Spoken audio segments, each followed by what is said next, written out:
Assalamualaikum warahmatullahi wabarakatuh. Perkenalkan, nama saya Fahmi Hidayatullah. Pada kesempatan kali ini, saya akan bercerita tentang materi Industri 4.0, Continuous Improvement, Internet of Things, khususnya di bidang manufaktur. Sedikit kita tarik pada sejarah revolusi industri. Bermula dari revolusi industri 1.0 ya, saat itu ditandai dengan ditemukannya mesin uap.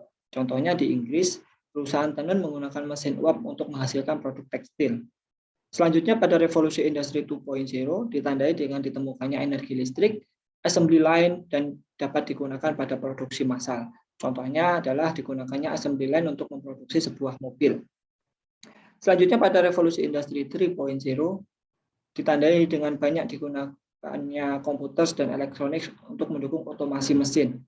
Robot-robot mulai digunakan untuk memproduksi sebuah barang. Saat ini kita sedang menghadapi era industri 4.0. Dunia digital, artificial intelligence, Internet of Things menjadi urgent di sini, menjadi penting seperti itu ya. Di Indonesia sendiri, revolusi industri 4.0 memberikan peluang untuk melakukan revitalisasi manufaktur yang ada di Indonesia. Pemerintah Indonesia melalui Kementerian Perindustrian meluncurkan program yang bernama Making Indonesia 4.0. Diharapkan dengan program ini mampu mendukung visi Indonesia untuk menjadi 10 ekonomi terbesar di dunia. Program ini memberikan strategi dan arahan yang jelas untuk para pelaku industri dan pemangku kebijakan yang lainnya. Difokuskan pada 5 area, yaitu food and beverage, tekstil, otomotif, elektronik, dan chemical. 5 sektor ini diharapkan mampu memenuhi 60% dari total manufaktur GDP yang ada di Indonesia.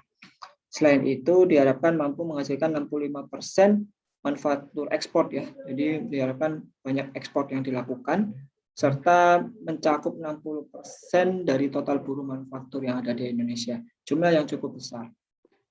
Untuk mendukung Making Indonesia 4.0, Kementerian Perindustrian meluncurkan Indonesia Industry 4.0 Readiness Index, apa kita kenal dengan INDI 4.0. Indeks ini diharapkan mampu mengukur kesiapan industri Indonesia untuk bertransformasi digital, bertransformasi dalam Industrial Revolution 4.0. Level 0 belum mengenal, level 1 mempunyai rencana, level 2 mulai bertransformasi, level 3 sudah bertransformasi, dan level 4 sudah menerapkan yang namanya Revolusi Industri 4.0. Ada 5 pilar yang kemudian di dalamnya ada 17 field area yang dapat dijadikan acuan. Seperti itu. Pada tahun 2018 dilakukan pengukuran terhadap beberapa manufaktur yang ada di Indonesia, khususnya di 5 bidang tadi. Belum ada manufaktur yang sudah menerapkan revolusi industri 4.0.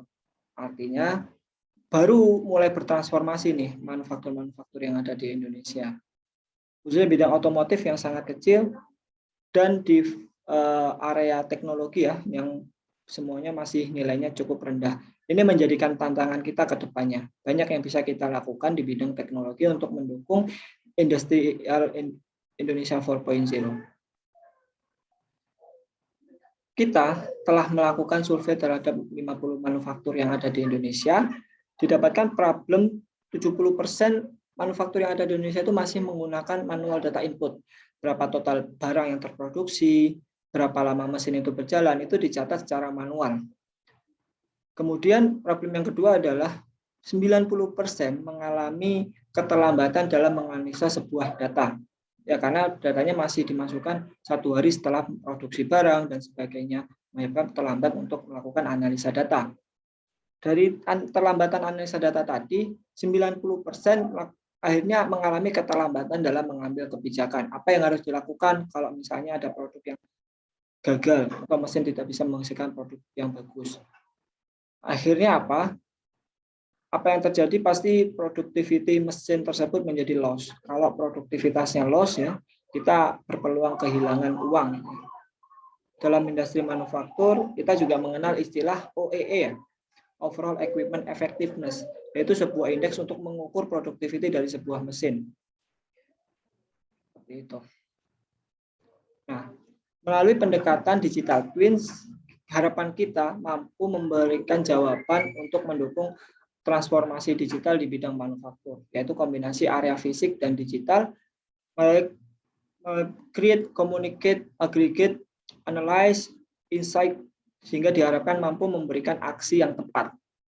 Melalui sensor-sensor yang kita pasang, maka sensor tersebut dapat memberikan data secara real time, data-data dikumpulir untuk dilakukan analisa.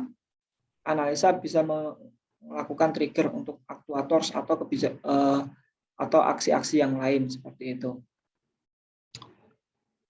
Apa yang kita sarankan untuk manufaktur? Kita membuat istilahnya digital maturity journey. Yang pertama yaitu lakukanlah capture dan agregat data-data penting untuk mesin-mesin produksi. Kenapa kita harus melakukan capture? Tujuannya agar kita bisa melihat visibility mesin secara real time. Dari visibility data tersebut, diharapkan pada tahap ketiga kita sudah mampu melihat visibility OEE index-nya tadi, mesin performanya seperti apa. Nah, melalui 3 tahap ini, itu yang kita sarankan untuk dilakukan pada manufaktur-manufaktur yang ada di Indonesia. Karena apa? Setelah 3 tahap tadi, kita harapannya bisa memberikan aksi-aksi yang lain, mulai dari menjaga kualitas barang, kemudian menggunakan teknik statistik, diharapkan mampu membuat root cause analysis, predictive analysis, atau predictive maintenance terhadap sebuah mesin. Sehingga diharapkan mampu memberikan nilai tambah untuk manufaktur.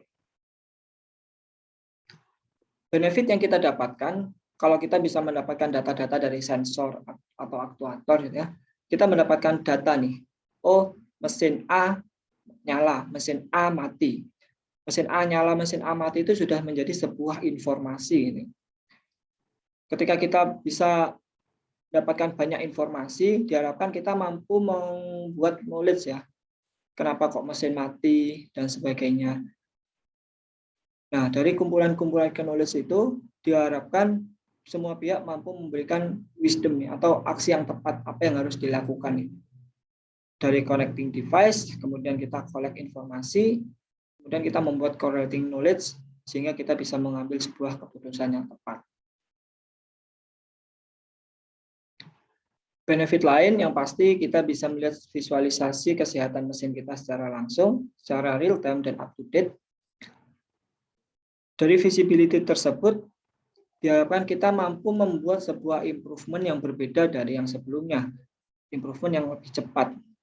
Sehingga improvement yang lebih cepat itu kita bisa melakukan validasi, kita bisa melakukan investasi yang tepat.